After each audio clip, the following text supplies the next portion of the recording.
장애인 차별 금지 권리 구제에 관한 법의 의미는 우선은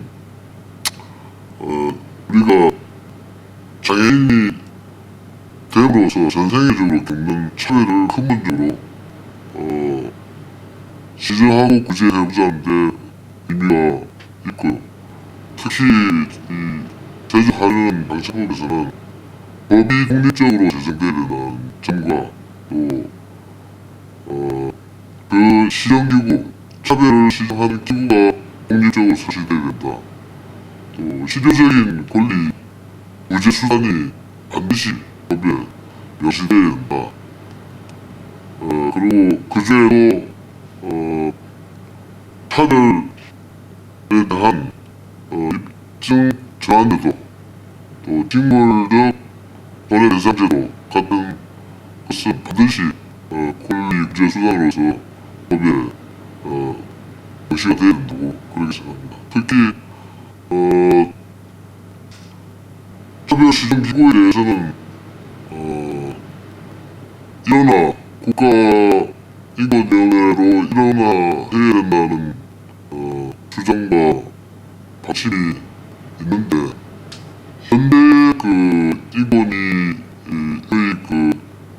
기능과 수준에 있어서는 장애인의 감수성을 반영한 차별 실현과 권리 구제를 제대로 할 수 없다. 그렇기 때문에 장애인의 차별을 감수성 있는 관계자로 하여금 그 기구를 통해서 제대로 실현하고 구제할 수 있는 독립적인 차별 시정기구가 필요하다. 그렇게 말씀드릴 수 있겠습니다.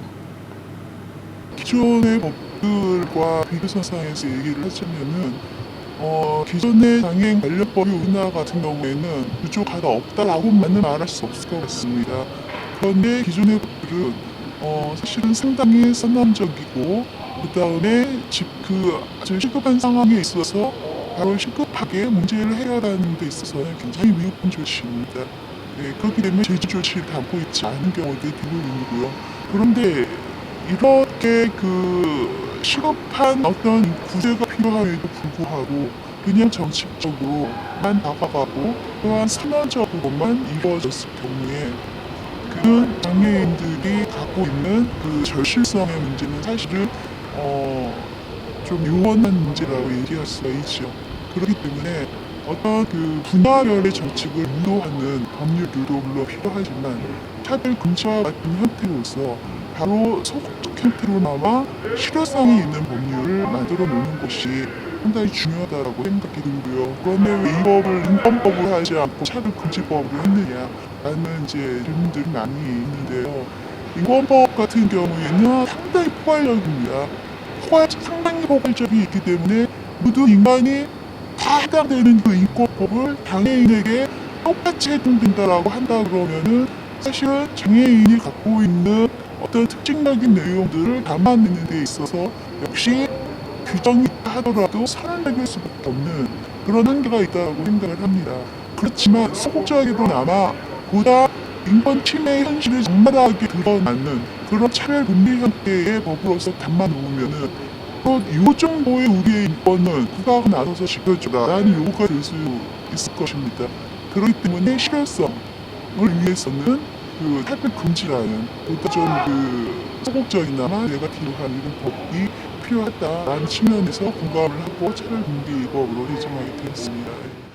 사실 장애인차별금지법이 우리나라에서 제정되다 하는 것은 단순히 어떤 장애인에 대한 차별을 금지한다는 것 이상의 큰 의미를 가지고 있습니다. 첫째는 우리 사회의 차별에 대한 감수성을 높여주고 인권의식을 향상시켜줄 수 있는 계기가 된다는 것이죠. 왜냐하면 우리나라에 아직 인권법이 없습니다. 국가인권위원회를 구성하기 위한 인권위원회법이 있는 것이지 인권법이 없다는 것이죠.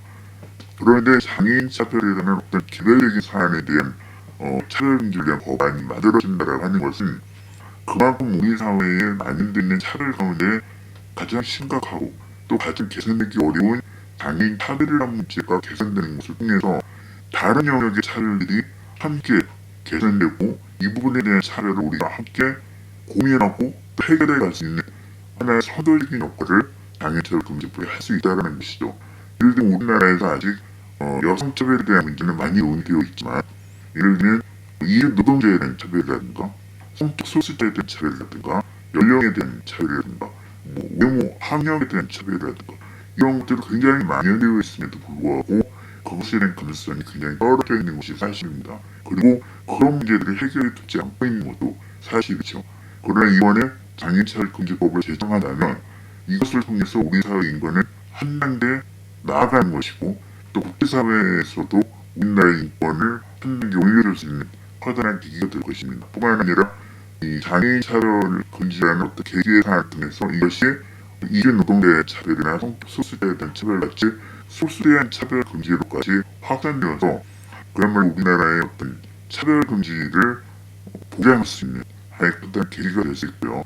그런 점에서 장애차별금지법은 반드시 우리나라 인권의식 향상이라는 측면에서도 제정되어야 하는 부분이라고 할 수 있습니다. 국가인권위원회 농성 60일, 전관농성 60일 이제 아치고 난 이후에 이제 달라진 현재 우리의 분위기는 좀 정부하고도 만나고 있고, 열린우리당도 연내에 장애인차별금지법을 제정하겠다 이런 입장을 밝히고 있고, 얼마 전에 이제 하나라당하고 분당도 지금 진행하고 있는데, 사실 이제 그래서 독립적인 장애인차별금지법이 제정될 수 있다라고 좀 일단 그 분위기는 상승 분위기입니다. 하지만 정말 그럼 어떤 법이 만들어져야라고 했을 때는 실제 차별이 일어났을 때 그 차별이 실제로 해결이 돼야 되는 그런 법이 만들어져야 된다고 생각을 하고, 근데 그러기 위해서는 뭐가 필요하냐고 했을 때 적어도 최소한 그러니까 차별을 한 사람이 내가 차별을 했습니다라고 사과도 해야 되고, 또 그거 나 차별하지 안 하고 이제 우기거나 버티거나 그랬을 경우에는 그 사람한테 벌금이나 혹은 다른 형식으로 제재를 가하거나 이런 권리 구제 수단이 있어야 되는데, 이런 게 실제로 없으면 아무리 차별을 금지하는 법을 만든다 하더라도 큰 의미가 없을 거라고 생각합니다. 그러니까 우리 앞으로의 싸움은 독립적인 장애인차별금지법 제출도 중요하지만 사실은 실효성이 있는 권리구제 방안, 이거를 쟁취해내는 것이 더 중요하다고 생각을 합니다. 함께 열심히 투쟁합시다.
그 장애인 차별 금지 및 권리 구제에 관한 법의 의미는 우선 우리가 장애인이 됨으로써 전 세계적으로 겪는 차별을 근본적으로 지정하고 구제해보자는데 의미가 있고요. 특히 이 지적하려는 자사법에서는 법이 독립적으로 지정되어야 된다는 점과 또 그 시정기구, 차별을 시정하는 기구가 독립적으로 설치되어야 된다. 또 실효적인 권리 구제 수단이 반드시 법에 명시되어야 된다. 그리고 그 중에도 차별에 대한 입증 전환제도 또 징벌적 손해배상제도 같은 것은 반드시 권리 구제 수단으로서 법에 명시가 되어야 된다고 그렇게 생각합니다. 특히 차별 시정 기구에 대해서는 일어나 국가 인권위원회로 일어나야 된다는 주장과 방침이 있는데 현재 그 인권위의 그 기능과 수준에 있어서는 장애인의 감수성을 반영한 차별 시정과 권리 구제를 제대로 할 수 없다. 그렇기 때문에 장애인의 차별을 감수성 있는 관계자로 하여금 그 기구를 통해서 제대로 지정하고 구제할 수 있는 독립적인 차별 시정 기구가 필요하다.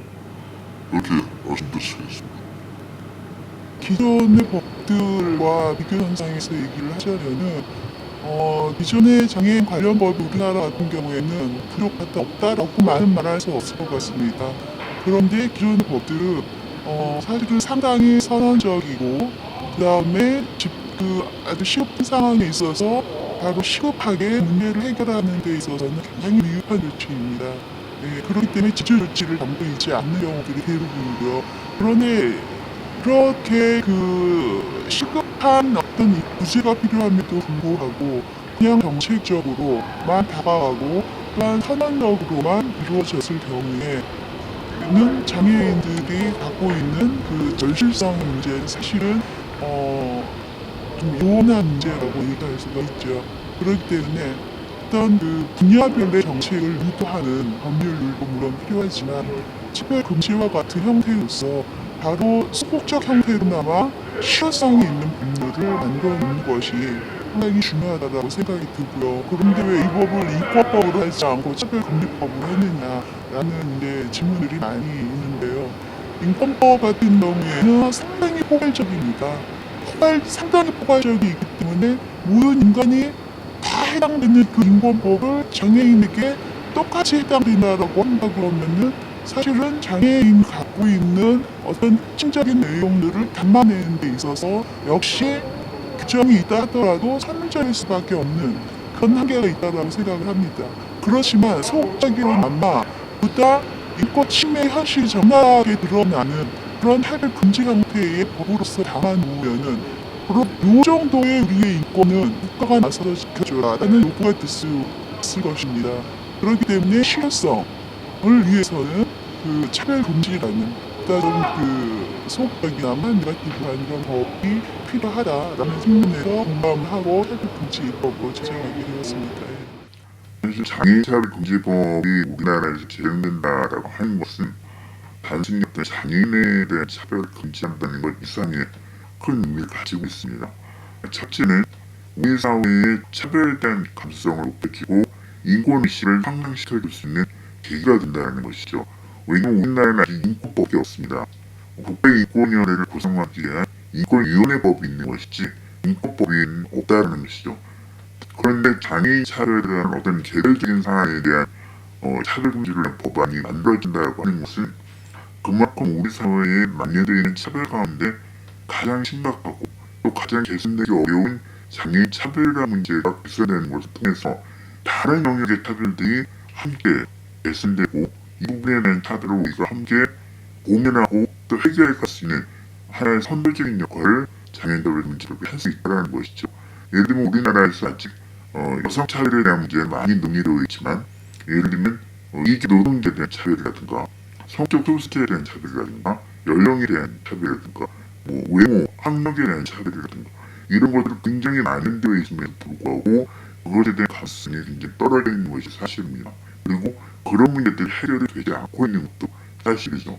그러나 이번에 장애인차별금지법을 제정한다면 이것을 통해서 우리 사회의 인권은 한 단계 나아가는 것이고, 또 국제사회에서도 우리나라의 인권을 한 단계 올려줄 수 있는 커다란 계기가 될 것입니다. 뿐만 아니라 이 장애인차별 금지라는 어떤 대계산을 통해서 이것이 이기 노동자에 대한 차별이나 성적 소수자에 대한 차별같이 소수에 대한 차별 금지로까지 확산되어서 그야말로 우리나라의 어떤 차별 금지를 보장할 수 있는 하나의 커다란 계기가 될 수 있고요. 그런 점에서 장애인차별 금지법은 반드시 우리나라의 인권의식 향상이라는 측면에서도 제정되어야 하는 부분이라고 할 수 있습니다. 국가인권위원회의 농성 60일, 증거농성 60일에 마치고 난 이후에 이렇게 달라진 현재 우리의 분위기는 또 정부하고도 만나고 있고, 또 열린우리당도 연내에 장애인차별금지법을 개정하니까 이런 입장을 밝히고 있고, 또 얼마 전에 이제 한나라당하고 여당도 진행하고 있는데, 사실 이제 그래서 독립적인 장애인차별금지법이 제정될 수 있다라고 좀 일단 그 분위기는 상승 분위기입니다. 하지만 정말로 그럼 어떤 법이 만들어졌냐라고 했을 때는 실제로 차별이 일어났을 때 그 차별이 실제로 해결돼야 되는 그런 법이 만들어져야 된다고 생각을 하고, 근데 그러기 위해서는 뭐가 필요하냐고 했을 때 적어도 최소한 그러니까 차별을 한 사람이 내가 차별을 했습니다라고 사과도 해야 되고, 또 그거 나 차별하지 않았고 이제 우기거나 버티거나 그랬을 경우에는 그 사람한테 벌금이나 혹은 다른 형식으로 제재를 가하거나 이런 권리 구제 수단이 있어야 되는데, 이런 게 실제로 없으면 아무리 차별을 금지하는 법은 안 된다 하더라도 큰 의미가 없을 거라고 생각을 합니다. 우리 앞으로의 싸움은 독립적인 장애인차별금지법 쟁취도 중요하지만 사실은 실효성 있는 권리구제 방안, 이거를 쟁취해내는 것이 더 중요하다고 생각을 합니다. 함께 열심히 투쟁합시다.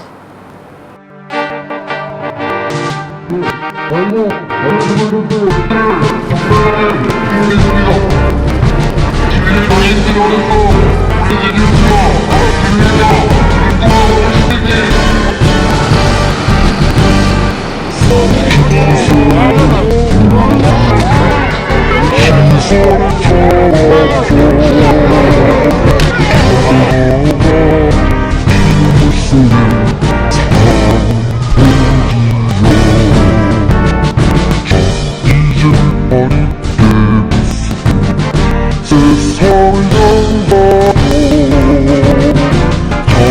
정의를 택투쟁